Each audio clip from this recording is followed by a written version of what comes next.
সফলা একাদশী মাহাত্ম্য। পৌষ মাসের কৃষ্ণপক্ষের একাদশীর নাম সফলা। ব্রহ্মাণ্ড পুরাণে যুধিষ্ঠির শ্রীকৃষ্ণ সংবাদে এই তিথির মাহাত্ম্য বর্ণিত হয়েছে। যুধিষ্ঠির বললেন, হে প্রভু, পৌষ মাসের কৃষ্ণপক্ষীয় একাদশীর নাম, বিধি এবং পূজ্য দেবতা বিষয়ে আমার কৌতূহল নিবারণ করুন। শ্রীকৃষ্ণ বললেন, হে মহারাজ, আপনার প্রতি স্নেহবশত সেই ব্রত কথা বিষয়ে বলছি। এই ব্রত আমাকে যেরকম সন্তুষ্ট করে, বহু দান দক্ষিণাযুক্ত যজ্ঞাদি দ্বারা আমি সেরকম সন্তুষ্ট হই না। তাই যত্ন সহকারে এই ব্রত পালন করা কর্তব্য। পৌষ মাসের কৃষ্ণপক্ষীয় একাদশীর নাম সফলা।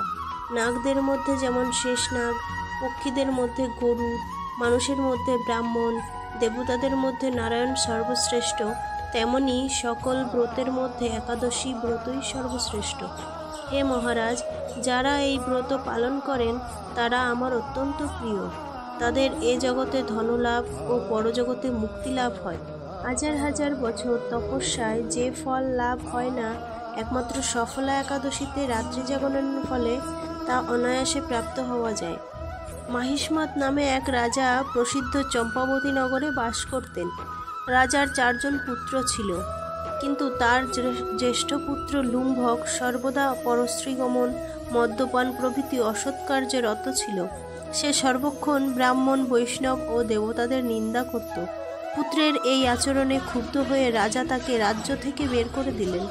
স্ত্রী, পুত্র, পিতামাতা, আত্মীয় স্বজন পরিত্যক্ত হয়ে সে এক গভীর বনে প্রবেশ করল। সেখানে কখনো জীব হত্যা, আবার কখনো চুরি করে জীবন ধারণ করতে লাগলো। কিছুদিন পরে একদিন সে নগরে প্রহরীদের কাছে ধরা পড়ল, কিন্তু রাজপুত্র বলে সেই অপরাধ থেকে সে মুক্তি পেল।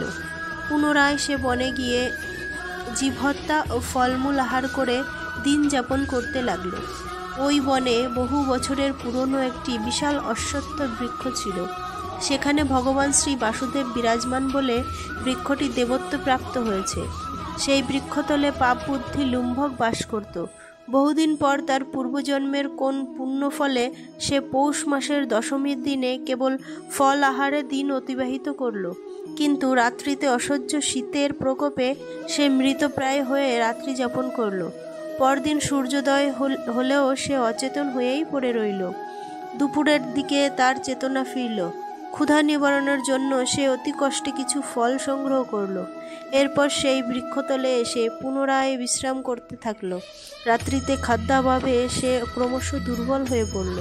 সে প্রাণ রক্ষার্থে ঈশ্বরের উদ্দেশ্যে ফলগুলি নিয়ে, হে ভগবান, আমার কি গতি হবে বলে অশ্রুপাত করতে করতে সেই বৃক্ষমূলে, হে লক্ষ্মীপতি নারায়ণ, আপনি প্রসন্ন হন বলে নিবেদন করল। এইভাবে সে অনাহারে ও অনিদ্রায় সেই রাত্রি যাপন করল। ভগবান নারায়ণ সেই পাপী লুম্ভকের রাত্রি জাগরণকে একাদশীর জাগরণ এবং ফল অর্পণকে পূজা বলে গ্রহণ করলেন। এইভাবে অজ্ঞাতসারে লুম্ভকের সফলা একাদশী ব্রত পালন হয়ে গেল। প্রাতঃকালে আকাশে দৈববাণী হলো, হে পুত্র, তুমি সফলা ব্রতের পুণ্য প্রভাবে রাজ্যপ্রাপ্ত হবে। সেই দৈববাণী শোনামাত্র লুম্ভক দিব্যরূপ লাভ করল।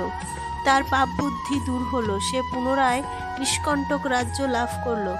স্ত্রী, পুত্র সহ কিছুকাল রাজ্যসুখ ভোগের পর পুত্রের ওপর রাজ্যের ফাড় দিয়ে সে সন্ন্যাসাশ্রম গ্রহণ করল। অবশেষে মৃত্যুকালে সে অশোক অভয় ভগবানের কাছে ফিরে গেল। হে মহারাজ, এভাবে সফলা একাদশী যিনি পালন করেন তিনি জাগতিক সুখ ও পরে মুক্তি লাভ করেন। এই ব্রতে যারা শ্রদ্ধাশীল তারাই ধন্য, তাদের জন্ম সার্থক, এতে কোনো সন্দেহ নেই। এই ব্রত পাঠ ও শ্রবণে মানুষের রাজস্ব যজ্ঞের ফল লাভ হয়। হরে কৃষ্ণ।